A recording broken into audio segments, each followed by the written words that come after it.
ठेवली तर एक आईचा आईचा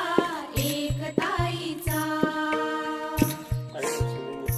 जन्म बाईचा बाईचा रूप घाईचा एक आईचा आईचा एक ताईचा